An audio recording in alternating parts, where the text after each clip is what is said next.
ಧಾರವಾಡದಲ್ಲಿ ಉದ್ಯೋಗಾಕಾಂಕ್ಷಿಗಳು ಪ್ರತಿಭಟನೆ ಜೋರಾಗಿ ಮಾಡಿದ್ರು. ಖಾಲಿ ಇರುವ ಸರ್ಕಾರಿ ಹುದ್ದೆಗಳನ್ನು ಭರ್ತಿ ಮಾಡಿ ನಮಗೆ ಕೆಲಸ ಕೊಡಿ ಅಂತ ಸಾವಿರಾರು ಯುವಕರು ಬೀದಿಗಿಳಿದು ಪ್ರತಿಭಟಿಸಿದರು. ಜುಬ್ಲಿ ವೃತ್ತದಲ್ಲಿ ಸೇರಿ ಸರ್ಕಾರದ ವಿರುದ್ಧ ಆಕ್ರೋಶ ವ್ಯಕ್ತಪಡಿಸಿದ್ದಾರೆ. ಇನ್ನು ಪ್ರತಿಭಟನಾ ಸ್ಥಳಕ್ಕೆ ಬಂದ ಬಿಜೆಪಿ ನಾಯಕರಿಗೆ ಪ್ರತಿಭಟನಾಕಾರರು ತರಾಟೆ ತೆಗೆದುಕೊಂಡಿದ್ದಾರೆ. ಚಲುವಾದಿ ನಾರಾಯಣಸ್ವಾಮಿ ಭಾಷಣಕ್ಕೆ ವಿರೋಧ ವ್ಯಕ್ತಪಡಿಸಿ ಇಲ್ಲಿಂದ ವಾಪಸ್ ಹೋಗುವಂತೆ ಪ್ರತಿಭಟನಾ ನಿರತ ಯುವಕರು ಆಕ್ರೋಶ ವ್ಯಕ್ತಪಡಿಸಿದರು. ಪ್ರತಿಭಟನೆಯಲ್ಲಿ ವಿದ್ಯಾರ್ಥಿ ಸಂಘಟನೆ ಅಧ್ಯಕ್ಷನನ್ನ ಬಂಧಿಸುವ ವೇಳೆ ಯುವಕನೊಬ್ಬ ಪೊಲೀಸ್ ಕಮಿಷನರ್ ಶಶಿಕುಮಾರ್ ಎದೆಗೆ ಗುದ್ದಿ ಎಸ್ಕೇಪ್ ಆಗಿದ್ದು, ಶಶಿಕುಮಾರ್ ಎದೆ ಉಜ್ಜಿಕೊಳ್ಳುತ್ತಾ ಪ್ರತಿಭಟನಾಕಾರರನ್ನ ನಿಯಂತ್ರಿಸಲು ಹೆಣಗಾಡಿದ್ದಾರೆ. ಇನ್ನು ಸ್ಥಳಕ್ಕೆ ಡಿಸಿ ಸ್ನೇಹಲ್ ಕೂಡ ಆಗಮಿಸಿದ್ರು. ಪ್ರತಿಭಟನಾಕಾರರನ್ನ ಮನವೊಲಿಸಲು ಪ್ರಯತ್ನಿಸಿದರು. ಬಳಿಕ ಪೊಲೀಸರು ಕೆಲವರನ್ನ ವಶಕ್ಕೆ ಪಡೆದು ಪ್ರತಿಭಟನಾಕಾರರನ್ನ ಚದುರಿಸಿದ್ದಾರೆ. ಪ್ರತಿಭಟನೆ ಅಂತ್ಯಗೊಂಡಿದ್ದು ವಾಹನ ಸಂಚಾರ ಆರಂಭ ಆಗಿದೆ. ಇನ್ನು ಪ್ರತಿಭಟನಾಕಾರರ ವಿರೋಧದ ಮಧ್ಯೆಯೂ ಮಿಷನ್ ಕಾಂಪೌಂಡ್ ಬಳಿ ವೇದಿಕೆ ನಿರ್ಮಿಸಿ ಬಿಜೆಪಿ ನಾಯಕರು ಸರ್ಕಾರದ ವಿರುದ್ಧ ಕಿಡಿಕಾರಿದ್ರು. ಈ ವೇಳೆ ಮಾತನಾಡಿದ ವಿಪಕ್ಷ ನಾಯಕ ಆರ್ ಅಶೋಕ್, ಕಳೆದ 3 ವರ್ಷಗಳಿಂದ ಇವರ ಯೋಗ್ಯತೆ ಹುದ್ದೆ ಸೃಷ್ಟಿ ಮಾಡೋಕ್ಕಾಗಿಲ್ಲ. ಎಲ್ಲಾ ಬಡವರ ಮಕ್ಕಳು ಹುದ್ದೆಗಳಿಗೆ ಕಾಯ್ತಿದ್ದಾರೆ. 2.85 ಲಕ್ಷ ಖಾಲಿ ಹುದ್ದೆಗಳಿದೆ. ಹುದ್ದೆ ನೇಮಕ ಮಾಡಿದ್ರೆ ಸರ್ಕಾರದಲ್ಲಿ ವೇತನ ಕೊಡೋಕೆ ದುಡ್ಡಿಲ್ಲ. ಅದಕ್ಕೆ ಉದ್ಯೋಗ ಕೊಡೋಕೆ ಮೀನಾಮೇಷ ಎಣಿಸ್ತಿದ್ದಾರೆ ಅಂತ ಕಿಡಿಕಾರಿದ್ರು. ಇನ್ನು ಇದೇ ವಿಚಾರವಾಗಿ ಛಲವಾದಿ ನಾರಾಯಣಸ್ವಾಮಿ ಕೂಡ ಪ್ರತಿಕ್ರಿಯಿಸಿದ್ದಾರೆ. ರಾಜ್ಯದಲ್ಲಿ ಸುಮಾರು 2.5 ಲಕ್ಷಕ್ಕೂ ಹೆಚ್ಚು ಸರ್ಕಾರಿ ಉದ್ಯೋಗ ಖಾಲಿ ಇದೆ. ಈಗಾಗಲೇ ಫೈನಾನ್ಸ್ ಡಿಪಾರ್ಟ್ಮೆಂಟ್ ಅವರು ಸುಮಾರು 65,000 ಹುದ್ದೆಯನ್ನು ಫಿಲಪ್ ಮಾಡಿ ಅಂತ ಆದೇಶ ಕೊಟ್ಟು 6 ತಿಂಗಳಾಯಿತು. ಇನ್ನು ಒಂದೇ ಒಂದು ಉದ್ಯೋಗಕ್ಕೂ ಕೂಡ ಇಂಟರ್ವ್ಯೂ ಕರೆದಿಲ್ಲ. ಯಾವ ನಿರುದ್ಯೋಗಿ ಇದ್ದಾರೆ? ಈ ಸರ್ಕಾರ ಬಂದು 2.5 ವರ್ಷ ಆಗಿದೆ. ಒಬ್ಬ ನಿರುದ್ಯೋಗಿಗೆ ಉದ್ಯೋಗವನ್ನು ಕೊಡಿಲ್ಲ. ಇವತ್ತು 5 ಗ್ಯಾರಂಟಿಗಳ ಹೆಸರಿನಲ್ಲಿ ಜೀವನ ಕಳೀತಾ ಇದ್ದಾರೆ. 6ನೇ ಗ್ಯಾರಂಟಿ ಏನ್ ಗೊತ್ತಾ? ಯುವಕರನ್ನ ಉದ್ಯೋಗ ಕೊಡದೆ ಅವರನ್ನ ನಾಶ ಮಾಡತಕ್ಕಂಥದ್ದೇ ಇವರ 6ನೇ ಗ್ಯಾರಂಟಿ. ಇದಕ್ಕೆ ನಾವು ಒಪ್ಪೋದಿಲ್ಲ. ಮೊದಲು ಅವರಿಗೆ ಆಶ್ವಾಸನೆ ಕೊಡಿ. ಇವತ್ತು ಅವರಿಗೆ ಬೇಕಾಗಿರತಕ್ಕಂಥದ್ದು ನಿಮ್ಮ ಗ್ಯಾರಂಟಿ ಅಲ್ಲ, ಅವರ ಭವಿಷ್ಯದ ಕೆಲಸಗಳು ಬೇಕು. ಆ ಹುದ್ದೆಗಳನ್ನು ತುಂಬಿರಿ. ಆಗ ಅವರು ಯಾವ ಹೋರಾಟವನ್ನು ಮಾಡಲಿಕ್ಕೆ ಹೋಗೋದಿಲ್ಲ. ಇವತ್ತು ಧಾರವಾಡದಲ್ಲಿ ಉದ್ಯೋಗಾಕಾಂಕ್ಷಿಗಳ ಪ್ರತಿಭಟನೆ ವಿಚಾರವಾಗಿ ಸಿಎಂ ಸಿದ್ದರಾಮಯ್ಯ ಪತ್ರಿಕಾ ಪ್ರಕಟಣೆ ಹೊರಡಿಸಿದ್ದಾರೆ. ಉದ್ಯೋಗಾಕಾಂಕ್ಷಿಗಳ ಆತಂಕ, ಬೇಸರ, ಅನಿಶ್ಚಿತತೆ ನಾನು ಅರ್ಥ ಮಾಡಿಕೊಂಡಿದ್ದೇನೆ. ನಾವು ಅಧಿಕಾರಕ್ಕೆ ಬಂದಾಗ 2,64,000 ಹುದ್ದೆ ಖಾಲಿ ಇದ್ದವು. ರಾತ್ರೋರಾತ್ರಿ ಈ ಖಾಲಿ ಹುದ್ದೆ ಸೃಷ್ಟಿಯಾಗಿರುವುದಲ್ಲ, ಬದಲಾಗಿ ಬಿಜೆಪಿಯ ನಿರ್ಲಕ್ಷ್ಯದ ಪರಿಣಾಮದಿಂದ ಇಷ್ಟು ಹುದ್ದೆ ಖಾಲಿಯಾಗಿರುವುದು. ಆದರೆ ಬಿಜೆಪಿಯವರು ಈಗ ಅಶಾಂತಿ ಸೃಷ್ಟಿಸುವ ಕೆಲಸ ಮಾಡ್ತಾ ಇದ್ದಾರೆ. ನಮ್ಮ ಸರ್ಕಾರ ನೇಮಕಾತಿಯಲ್ಲಿ ಪಾರದರ್ಶಕತೆ ತರೋಕೆ ಬದ್ಧವಾಗಿದೆ. ಆಂತರಿಕ ನೇಮಕಾತಿ ವಿಚಾರ ನ್ಯಾಯಾಲಯದಲ್ಲಿದ್ದ ಕಾರಣ ಅನಿವಾರ್ಯವಾಗಿ ನೇಮಕಾತಿ ಸ್ಥಗಿತ ಮಾಡಬೇಕಾಯಿತು. ಆದರೆ ಈಗ ಖಾಲಿ ಇರುವ ಹುದ್ದೆಗಳನ್ನು ತುಂಬಿಸುವ ಕೆಲಸವನ್ನ ನಮ್ಮ ಸರ್ಕಾರ ಮಾಡುತ್ತೆ ಅಂತ ಭರವಸೆ ಕೊಟ್ಟಿದ್ದಾರೆ. ಇನ್ನು ಸಂಪುಟ ದರ್ಜೆ ಹುದ್ದೆಗಳು ಮಾತ್ರ ಸೂಪರ್ ಫಾಸ್ಟ್ ಆಗಿ ಭರ್ತಿ ಆಗ್ತಿದೆ. ಆದರೆ ರಾಜ್ಯದಲ್ಲಿ ಖಾಲಿ ಇರುವ ಹುದ್ದೆಗಳು ಮಾತ್ರ ಭರ್ತಿ ಆಗ್ತಿಲ್ಲ ಅಂತ ರಾಜ್ಯ ಸರ್ಕಾರದ ವಿರುದ್ಧ ಕೇಂದ್ರ ಸಚಿವ ಎಚ್.ಡಿ. ಕುಮಾರಸ್ವಾಮಿ ಕುಟುಕಿದ್ರು. ಧಾರವಾಡದಲ್ಲಿ ಅಸಂಖ್ಯಾತ ಉದ್ಯೋಗಾಕಾಂಕ್ಷಿಗಳು ಬೀದಿಗಿಳಿದಿದ್ದಾರೆ. ಇದನ್ನು ರಾಜ್ಯ ಸರ್ಕಾರ ಲಘುವಾಗಿ ಪರಿಗಣಿಸಬಾರದು. ಸರ್ಕಾರಿ ಹುದ್ದೆಗಳನ್ನು ಕಾಲಕಾಲಕ್ಕೆ ತುಂಬದೆ ನಿರ್ಲಕ್ಷಿಸಿದ ಪರಿಣಾಮವೇ ಯುವ ಜನರು ಪ್ರತಿಭಟನೆ ದಾರಿ ತುಳಿಯೋಕೆ ಕಾರಣ. ಯುವ ಜನರಿಗೆ ನನ್ನ ಮನವಿ ಇಷ್ಟೇ, ನಿಮ್ಮ ಪ್ರತಿಭಟನೆ ಶಾಂತಿಯುತವಾಗಿರಲಿ, ನಿಮ್ಮೊಂದಿಗೆ ನಾವಿದ್ದೀವಿ. ಕುರ್ಚಿ ಕಿತ್ತಾಟದಲ್ಲಿ ಅಮೂಲ್ಯವಾದ 3 ವರ್ಷಗಳನ್ನ ಪೋಲು ಮಾಡಿದೆ. ಕೂಡಲೇ ಖಾಲಿ ಹುದ್ದೆಗಳ ಭರ್ತಿಗೆ ಸರ್ಕಾರ ತುರ್ತು ಕ್ರಮ ವಹಿಸಬೇಕು. ವಿಧಾನಸೌಧದ 3ನೇ ಮಹಡಿಯಿಂದ ಕೆಳಗಿಳಿದು ಬಂದು ಯುವ ಜನರ ದನಿ ಆಲಿಸಬೇಕು ಅಂತ ಎಚ್ಚರಿಕೆ ಹೇಳಿದರು. ಉದ್ಯೋಗಾಕಾಂಕ್ಷಿಗಳ ಹೋರಾಟಕ್ಕೆ ಬಿಜೆಪಿ ಬೆಂಬಲಕ್ಕೆ ಸಚಿವ ಸಂತೋಷ್ ಲಾಡ್ ಆಕ್ರೋಶ ವ್ಯಕ್ತಪಡಿಸಿದ್ದಾರೆ. ಕ್ರೆಡಿಟ್ಗಾಗಿ ಬಿಜೆಪಿಯಿಂದ ನಿರುದ್ಯೋಗಿಗಳ ಪರ ಹೋರಾಟ ಮಾಡ್ತಾ ಇದ್ದಾರೆ. ನಮ್ಮ ಸರ್ಕಾರ 40,000 ಹುದ್ದೆಗಳನ್ನು ಭರ್ತಿ ಮಾಡಿದೆ. ಇನ್ನೂ 50,000ಕ್ಕೂ ಹೆಚ್ಚು ಹುದ್ದೆ ಭರ್ತಿ ಮಾಡೋಕೆ ಸಿಎಂ ಕ್ರಮ ಕೈಗೊಳ್ಳುತ್ತಾ ಇದ್ದಾರೆ. ನೇಮಕಾತಿ ಕುರಿತು ಬಜೆಟ್ನಲ್ಲಿ ಘೋಷಣೆ ಮಾಡೋರಿದ್ದಾರೆ. ಇದು ಗೊತ್ತಾಗಿಯೇ ಬಿಜೆಪಿ ಧಾರವಾಡದಲ್ಲಿ ಹೋರಾಟ ಮಾಡ್ತಾ ಇದೆ ಅಂತ ಸಂತೋಷ್ ಲಾಡ್ ಕಿಡಿಕಾರಿದ್ರು. ಇನ್ನು ಇದೇ ವಿಚಾರವಾಗಿ ಸಚಿವ ಕೆ.ಎಚ್. ಮುನಿಯಪ್ಪ ಕೂಡ ಪ್ರತಿಕ್ರಿಯಿಸಿದ್ದಾರೆ. ಮುಖ್ಯಮಂತ್ರಿಯವರು ಆಲ್ರೆಡಿ ಆಯೋಗದಲ್ಲಿ ಬಜೆಟ್ನಲ್ಲಿ ತರ್ತೀವಿ ಅಂತ ಕೂಡ ಹೇಳಿದ್ದಾರೆ. ಇದನ್ನು ಕೇಳಿಸ್ಕೊಂಡಿದ್ದಾರೆ ಬಿಜೆಪಿಯವರು. ಸರ್ಕಾರದ ಒಳಗೆ ನಡೀತಾ ಇದ್ದಂತಕ್ಕಂಥ ಮಾಹಿತಿಯನ್ನು ತಗೊಂಡು ಇವತ್ತು ಅವ್ರಿಗೇನೋ ಒಂದು ಪಬ್ಲಿಕ್ನಲ್ಲಿ ಪಬ್ಲಿಸಿಟಿ ಸಿಗುತ್ತೆ, ಏನೋ ಯುವಕರ ಪರವಾಗಿ ಹೋರಾಟ ಮಾಡಿ ಕೆಲಸ ಕೊಡಿಸಿ ಅಂತಕ್ಕಂಥದ್ದು ಆ ಒಂದು ದೃಷ್ಟಿಯಿಂದ ಬಂದಿದ್ದಾರೆ. ಮೊದಲಿಂದನೇ ಇತ್ತು, ಲಾಸ್ಟ್ ಟೈಮ್ ಕೂಡ ಹುಡುಗರೇ ಮಾಡಿದ್ರು. ಈಗ ಇವ್ರು ಮಾಡ್ತಕ್ಕಂಥ ಉದ್ದೇಶ ಏನಂತಂದರೆ ಸರ್ಕಾರ ಆಲ್ರೆಡಿ ನಿರ್ಣಯ ಮಾಡಿದೆ. ನನ್ನ ಪ್ರಕಾರ ಸರ್ಕಾರ ನಿರ್ಣಯ ಮಾಡಿ 56,000 ಪೋಸ್ಟ್ಗಳನ್ನ ಕಾಲ್ಫಾರ್ಮ್ ಮಾಡಬೇಕಂತೇಳಿ ಸನ್ಮಾನ್ಯ ಮುಖ್ಯಮಂತ್ರಿಯವರು ಬಜೆಟ್ನಲ್ಲಿ ಕೂಡ ತರ್ತಾ ಇದ್ದಾರೆ. ಅದು ಗುರ್ತಾಗ್ಬಿಟ್ಟು ಇವರು ಇವತ್ತು ಬಂದು ಬೀದಿಯಲ್ಲಿ ಸ್ಟ್ರೈಕ್ ಮಾಡ್ತಾ ಇದ್ದಾರೆ.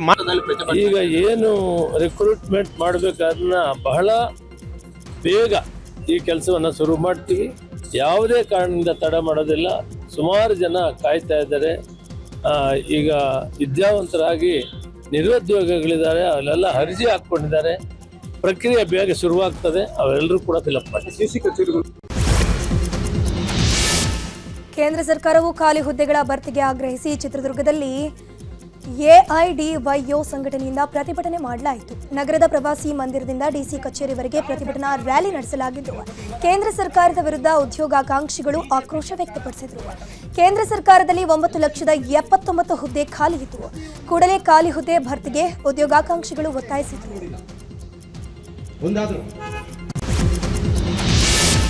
ಸಚಿವ ಸಂಪುಟ ಪುನಾರಚನೆಗೆ ಒತ್ತಾಯಿಸಿ 31 ಕಾಂಗ್ರೆಸ್ ಶಾಸಕರು ಹೈಕಮಾಂಡ್ಗೆ ಪತ್ರ ಬರೆದಿದ್ದಾರೆ. ನಮಗೂ ಸಚಿವ ಸ್ಥಾನ ಕೊಡಿ ಅಂತ ಹೈಕಮಾಂಡ್ ನಾಯಕರಿಗೆ ಆಗ್ರಹಿಸಿದ್ದಾರೆ. ಈ ಬಗ್ಗೆ ಮಾತನಾಡಿದ ಡಿಸಿಎಂ ಡಿಕೆ ಶಿವಕುಮಾರ್, ಹೊಸ ಶಾಸಕರು ಬರೆದ ಪತ್ರ ನನಗಿನ್ನೂ ತಲುಪಿಲ್ಲ. ಹೊಸ ಶಾಸಕರು ಸಚಿವ ಸ್ಥಾನ ಕೇಳುವುದರಲ್ಲಿ ತಪ್ಪೇನಿಲ್ಲ. ನರೇಂದ್ರ ಮೋದಿ ಎಂಎಲ್ಎನೇ ಆಗಿರಲಿಲ್ಲ, ಅವರು ಗುಜರಾತ್ನ ಮುಖ್ಯಮಂತ್ರಿ ಆಗ್ಲಿಲ್ವಾ?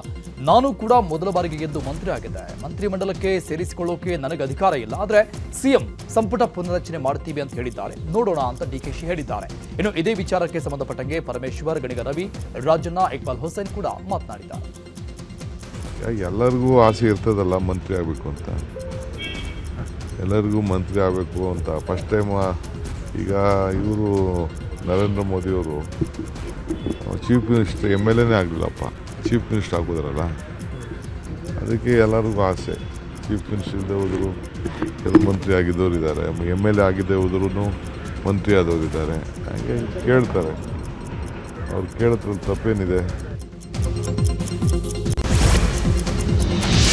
ದಲಿತ ಸಿಎಂ ಕೂಗು ವಿಚಾರವಾಗಿ ಬೆಂಗಳೂರಲ್ಲಿ ಗೃಹ ಸಚಿವ ಡಾಕ್ಟರ್ ಜಿ ಪರಮೇಶ್ವರ್ ರಿಯಾಕ್ಷನ್ ಕೊಟ್ಟಿದ್ದಾರೆ. ದಲಿತ ಸಿಎಂ ಚರ್ಚೆ ಆಗಲಿ, ಇನ್ನೂ ಹೆಚ್ಚು ಚರ್ಚೆಯಾಗಲಿ, ಅದರಲ್ಲಿ ನನಗೆ ತಪ್ಪು ಕಾಣ್ತಿಲ್ಲ, ಆದರೆ ತೀರ್ಮಾನ ಮಾಡೋದು ಹೈಕಮಾಂಡ್ ಅಂತ ಹೇಳಿದರು. ಇನ್ನು ಇದೇ ವಿಚಾರವಾಗಿ ನಿವೃತ್ತ ನ್ಯಾಯಮೂರ್ತಿ ನಾಗಮೋಹನ್ ದಾಸ್ ಕೂಡ ಪ್ರತಿಕ್ರಿಯಿಸಿದ್ದಾರೆ.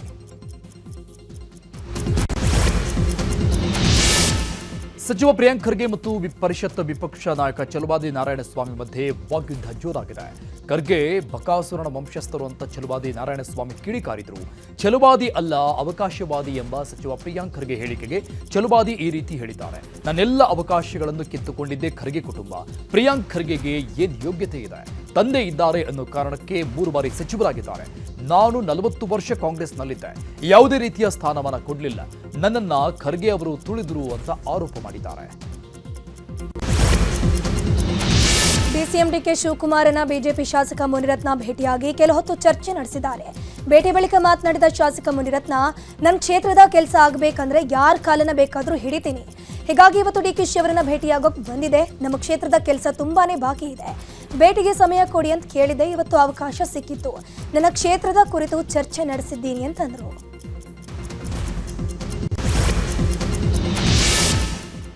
ದೇವೇಗೌಡರ ಬಗ್ಗೆ ಸಿಎಂ ಸಿದ್ದರಾಮಯ್ಯ ಟ್ವೀಟ್ ವಿಚಾರವಾಗಿ ರಾಮನಗರದಲ್ಲಿ ಜೆಡಿಎಸ್ ಯುವ ನಾಯಕ ನಿಖಿಲ್ ಕುಮಾರಸ್ವಾಮಿ ಪ್ರತಿಕ್ರಿಯಿಸಿದರು. ಯಾರು ದೇವೇಗೌಡರಿಂದ ಬೆಳೆದ್ರೋ ಅವರೇ ಬೆನ್ನಿಗೆ ಚೂರಿ ಹಾಕಿ ಹೋಗಿದ್ದಾರೆ. ಸಿದ್ದರಾಮಯ್ಯ ಯೋಗವಂತರು, 8 ವರ್ಷ ಸೇಮ್ ಆಗಿದ್ದಾರೆ, 35 ವರ್ಷ ಒಂದಿಲ್ಲೊಂದು ಅಧಿಕಾರ ಮಾಡಿದ್ದಾರೆ. ಅಂದು ದೇವೇಗೌಡರು ಬಜೆಟ್ ಮಂಡಿಸಲು ಅವಕಾಶ ಕೊಡದಿದ್ರೆ ಇವತ್ತು 18 ಬಜೆಟ್ ಮಂಡಿಸಲು ಆಗ್ತಾ ಇತ್ತ? ಮೊದಲಿಗೆ ಇತಿಹಾಸ ತಿಳಿದುಕೊಂಡು ಮಾತನಾಡಬೇಕು ಅಂತ ಸಿಎಂ ವಿರುದ್ಧ ವಾಗ್ದಾಳಿ ನಡೆಸಿದ್ದಾರೆ. ಬಹುಶಃ ಅವರೇ ಒಂದಷ್ಟು ಹೆಸರುಗಳನ್ನು ಕೂಡ ಪ್ರಸ್ತಾವನೆ ಮಾಡಿದ್ದಾರೆ ಅವ್ರ ಟ್ವೀಟಲ್ಲಿ. ಯಾರ್ಯಾರು ದೇವೇಗೌಡರು ಸಾಹೇಬರು ರಾಜಕೀಯವಾಗಿ ಅವರನ್ನು ಬೆಳೆಸಿ ಭಾಳ ಉತ್ತುಂಗದ ಸ್ಥಾನಕ್ಕೆ ಕೊಂಡೊಯ್ತಕ್ಕಂಥ ಕೆಲಸ ಮಾಡಿದರು, ಅಂಥವರೇ ದೇವೇಗೌಡರು ಸಾಹೇಬರಿಗೆ ಬೆನ್ನಿಗೆ ಚೂರಿ ಚುಚ್ಚಿ ಕೊನೆಗೆ ಇವತ್ತು ದೇವೇಗೌಡರು ಬೆಳೆಸಲಿಲ್ಲ, ಅವರ ಸ್ವಂತ ಸಮುದಾಯನ ಬೆಳೆಸಲಿಲ್ಲ ಅಂತಕ್ಕಂಥ ತಪ್ಪು ಸಂದೇಶಗಳು ಕೊಡ್ತಕ್ಕಂಥ ಅಗತ್ಯತೆ ಇಲ್ಲ. 8 ವರ್ಷ ಈಗ ರಾಜ್ಯದ ಪ್ರಮುಖ ಸುದ್ದಿ ನೋಡೋಣ. ಬಲ್ಡೋಟ ಕಂಪನಿ ವಿಸ್ತರಣೆಗೆ ಕೊಪ್ಪಳ ಜನತೆ ತೀವ್ರವಾಗಿ ವಿರೋಧಿಸಿದ್ದಾರೆ. ಕೊಪ್ಪಳ ಬಂದ್ ಮಾಡಿ ಸರ್ಕಾರದ ವಿರುದ್ಧ ಆಕ್ರೋಶ ವ್ಯಕ್ತಪಡಿಸಿದರು. ಕಾರ್ಖಾನೆಗಳು ಪರಿಸರಕ್ಕೆ ಹಾನಿ ಉಂಟು ಮಾಡುತ್ತಿವೆ ಅಂತ ಆರೋಪಿಸಿ ಎತ್ತಿನ ಬಂಡಿ ಹಾಗೂ ಟ್ರ್ಯಾಕ್ಟರ್ಸ್ ಮೂಲಕ ಪ್ರತಿಭಟನಾ ಮೆರವಣಿಗೆ ಮಾಡಿದ್ರು. ಇನ್ನು ಪ್ರತಿಭಟನೆ ವೇಳೆ 10 ವರ್ಷದ ಬಾಲಕ ಹರ್ಷರಾಜ್ ಕಟ್ಟಿಮನಿ ಮುಖಕ್ಕೆ ಆಕ್ಸಿಜನ್ ಮಾಸ್ಕ್ ಧರಿಸಿ ಬಂದಿದ್ದು ಕಪ್ಪು ನೀರು ಪ್ರದರ್ಶಿಸಿ ಪ್ರತಿಭಟನೆ ಮಾಡಿದ್ದಾನೆ. ಅಲ್ಲದೆ ಕಾರ್ಖಾನೆಯಿಂದಾಗುವ ಪರಿಣಾಮದ ಅಣಕು ಪ್ರದರ್ಶನ ಮಾಡಿದ್ದಾನೆ. ಇನ್ನು ಪ್ರತಿಭಟನೆಯಲ್ಲಿ ಭಾಗಿಯಾದ ಸಂಸದ ರಾಜಶೇಖರ್ ಹಿಟ್ನಾಳ್ ಹಾಗೂ ಶಾಸಕ ರಾಘವೇಂದ್ರ ಹಿಟ್ನಾಳ್ ಅವರನ್ನ ರೈತರು ತರಾಟೆ ತೆಗೆದುಕೊಂಡರು. ನಿಮ್ಮ ಭಾಷಣ ಕೇಳಲ್ಲ, ಎದ್ದು ಹೋಗಿ ಅಂತ ಜನ ಕ್ಲಾಸ್ ತಗೊಂಡ್ರು. ಹೆರಿಗೆ ನಂತರ ಬಾಣಂತಿ ಸಾವನ್ನಪ್ಪಿದ್ದು ವೈದ್ಯರ ನಿರ್ಲಕ್ಷ್ಯಕ್ಕೆ ಬಾಣಂತಿ ಸಾವಾಗಿದೆ ಅಂತ ಕುಟುಂಬಸ್ಥರು ಆರೋಪಿಸಿದ್ದಾರೆ. ಹಾಸನದ ಹಿಮ್ಸ್ ಆಸ್ಪತ್ರೆಯಲ್ಲಿ ಹೆರಿಗೆ ಬಳಿಕ ಶ್ರುತಿ ಎಂಬ ಬಾಣಂತಿ ಮೃತಪಟ್ಟಿದ್ರು. ವೈದ್ಯರು ಸರಿಯಾಗಿ ಚಿಕಿತ್ಸೆ ನೀಡಿಲ್ಲ. ಸಿಸೇರಿಯನ್ ಮಾಡಿದ ಬಳಿಕ ರಕ್ತ ಕಮ್ಮಿ ಆಗಿದೆ, ರಕ್ತ ತಂದ್ಕೊಡಿ ಅಂತ ಹೇಳಿದ್ರು. ನಾವು 6 ಬಾಟಲ್ ತಂದ್ಕೊಟ್ಟಿದ್ವಿ, ಆದ್ರೂ ಆಗಲ್ಲ, ಇಲ್ಲಿಂದ ಮೈಸೂರಿಗೆ ಕರ್ಕೊಂಡು ಹೋಗಿ ಅಂತ ಹೇಳಿದ್ರು. ಆದ್ರೆ ಕರ್ಕೊಂಡು ಹೋಗುವಾಗಲೇ ಬಾಣಂತಿ ಸಾವನ್ನಪ್ಪಿದ್ದಾರೆ. ಇದಕ್ಕೆ ವೈದ್ಯರ ನಿರ್ಲಕ್ಷ್ಯವೇ ಕಾರಣ ಅಂತ ಕುಟುಂಬಸ್ಥರು ಆಸ್ಪತ್ರೆ ವಿರುದ್ಧ ಆಕ್ರೋಶ ವ್ಯಕ್ತಪಡಿಸಿದ್ರು. ಸ್ಟಾಕ್ ಮಾರ್ಕೆಟ್ನಲ್ಲಿ ಹೂಡಿಕೆ ಮಾಡುವುದಾಗಿ ಹೇಳಿ ಜನರಿಗೆ ವಂಚನೆ ಮಾಡ್ತಿದ್ದ ಕದೀಮನನ್ನ ಪೊಲೀಸರು ಅರೆಸ್ಟ್ ಮಾಡಿದ್ದಾರೆ. ಬೆಂಗಳೂರಿನ ಸೈಬರ್ ಕಮಾಂಡ್ ಸೆಂಟರ್ ಪೊಲೀಸರು ಕಾರ್ಯಾಚರಣೆ ಮಾಡಿ ಆರೋಪಿಗಳನ್ನು ಅರೆಸ್ಟ್ ಮಾಡಿರೋದು. ಸ್ಟಾಕ್ ಮಾರ್ಕೆಟ್ನಲ್ಲಿ ಹೂಡಿಕೆ ಮಾಡಿ ಲಾಭ ಬರುತ್ತೆ ಅಂತ ನಂಬಿಸಿ ಆನ್ಲೈನ್ನಲ್ಲಿ ಹಣ ವರ್ಗಾವಣೆ ಮಾಡಿಸಿಕೊಂಡು ಮೋಸವನ್ನು ಮಾಡ್ತಿದ್ರು. ದಾಳಿ ವೇಳೆ 31 ಮೊಬೈಲ್, 13 ಲ್ಯಾಪ್ಟಾಪ್, 16 ಸಿಮ್ ಕಂಪನಿಯ ಲೆಟರ್ ಹೆಡ್ ಅನ್ನು ಪೊಲೀಸರು ಸೀಸ್ ಮಾಡಿದ್ದಾರೆ. ವಿಜಯಪುರ ಜಿಲ್ಲೆಯಲ್ಲಿ ಭಾರೀ ಗಾಳಿಯೊಂದಿಗೆ ಅಕಾಲಿಕ ಮಳೆ ಸುರಿದಿದೆ. ಬಬಲೇಶ್ವರ, ತಿಕೋಟ ತಾಲೂಕಿನ ತ್ವರವಿ, ಯಕ್ಕುಂಡಿ, ದದಾಮಟ್ಟಿ, ಸಂಗಾಪುರ, ಕಾಖಂಡಕಿ ಗ್ರಾಮದಲ್ಲಿ ಅಕಾಲಿಕ ಮಳೆ ಆಗಿದೆ. ನಿನ್ನೆ ಸಂಜೆ ಭಾರೀ ಗಾಳಿ ಸಹಿತ ಮಳೆಯಾಗಿತ್ತು. ಇಂದು ಮತ್ತೆ ಮಳೆ ಆಗಿರುವುದರಿಂದ ರೈತರು ಕಂಗಾಲಾಗಿದ್ದಾರೆ. ಬಂಗಾಳಕೊಲ್ಲಿಯಲ್ಲಿ ವಾಯುಭಾರ ಕುಸಿತ ಹಿನ್ನೆಲೆಯಲ್ಲಿ ಉತ್ತರ ಕನ್ನಡ ಜಿಲ್ಲೆಯ ಕೆಲವು ಕಡೆ ಗುಡುಗು ಸಹಿತ ಭಾರೀ ಮಳೆಯಾಗಿದೆ. ಯಲ್ಲಾಪುರ ತಾಲೂಕಿನ ಅರ್ಧ ಗಂಟೆಗೂ ಹೆಚ್ಚಿನ ಕಾಲ ಮಳೆ ಸುರಿದಿದೆ.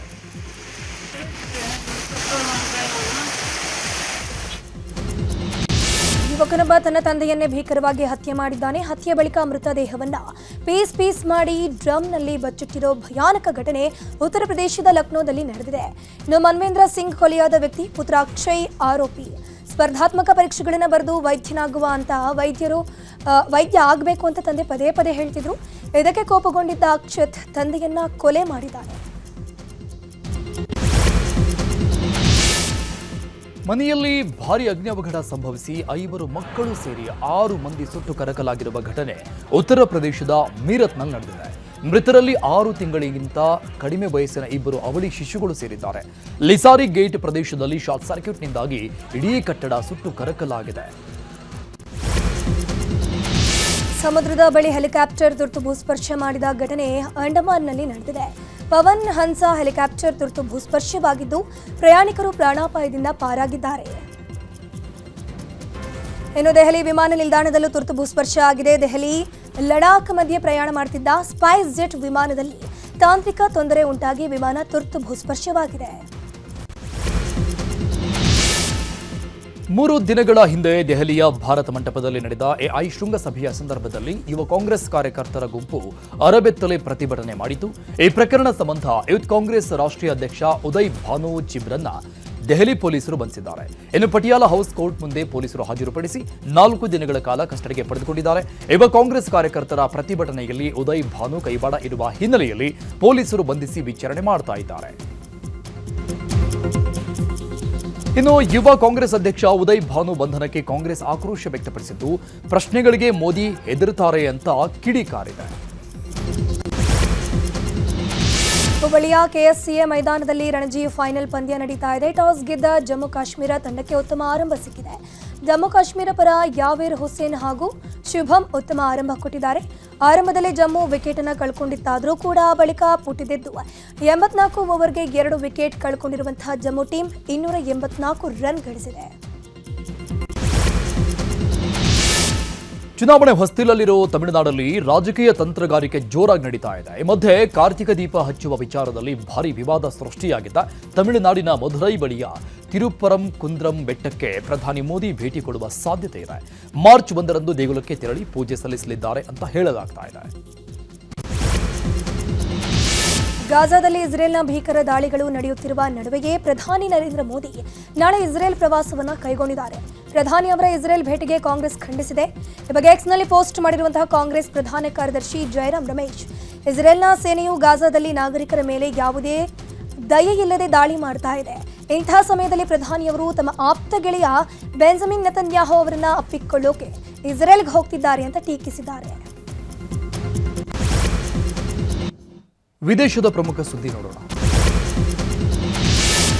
ಫೆಬ್ರವರಿ 26ರಂದು ಕೆನಡಾ ಪ್ರಧಾನಿ ಮಾರ್ಕ್ ಕಾರ್ನಿ ಭಾರತಕ್ಕೆ ಆಗಮಿಸ್ತಾ ಇದ್ದಾರೆ. ಫೆಬ್ರವರಿ 26ರಿಂದ ಮಾರ್ಚ್ 7ರವರೆಗೆ ಭಾರತ, ಆಸ್ಟ್ರೇಲಿಯಾ ಮತ್ತು ಜಪಾನ್ಗೆ ಪ್ರಯಾಣ ಬೆಳೆಸಲಿರುವ ಮಾರ್ಕ್ ಕಾರ್ನಿ ಮೊದಲು ಮುಂಬೈಗೆ ಭೇಟಿ ನೀಡಿದ್ದಾರೆ. ನಂತರ ದೆಹಲಿಗೆ ಭೇಟಿ ಕೊಟ್ಟು ಅಲ್ಲಿ ಪ್ರಧಾನಿ ನರೇಂದ್ರ ಮೋದಿ ಅವರನ್ನ ಭೇಟಿಯಾಗಲಿದ್ದಾರೆ. ಈ ವೇಳೆ ಕೆನಡಾ ಭಾರತ ನಡುವೆ ವ್ಯಾಪಾರ, ಇಂಧನ, ತಂತ್ರಜ್ಞಾನ ಮತ್ತು ಎಐ ರಕ್ಷಣೆಯಲ್ಲಿ ಮಹತ್ವಾಕಾಂಕ್ಷೆಯ ಹೊಸ ಪಾಲುದಾರಿಕೆ ಮಾತುಕತೆ ನಡೆಸಲಿದ್ದಾರೆ.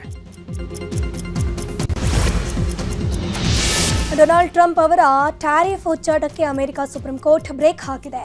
ಸುಂಕ ರದ್ದುಪಡಿಸಿದ ವಿಚಾರದ ಬಗ್ಗೆ ಚರ್ಚೆಗಳು ನಡೆಯುತ್ತಿರುವ ಬೆನ್ನಲ್ಲೇ ಟ್ರಂಪ್ ಹೊಸ ಬೆದರಿಕೆ ಹಾಕಿದ್ದಾರೆ. ಸುಪ್ರೀಂ ಕೋರ್ಟ್ನ ತೀರ್ಪನ್ನು ಇಟ್ಕೊಂಡು ಆಟವಾಡಿದ್ರೆ ಭಾರೀ ಪ್ರಮಾಣದ ಮತ್ತು ಅತ್ಯಂತ ಕೆಟ್ಟದಾದ ಸುಂಕವನ್ನು ಎದುರಿಸಬೇಕಾಗತ್ತೆ ಅಂತ ಟ್ರಂಪ್ ಹೇಳಿದ್ದಾರೆ.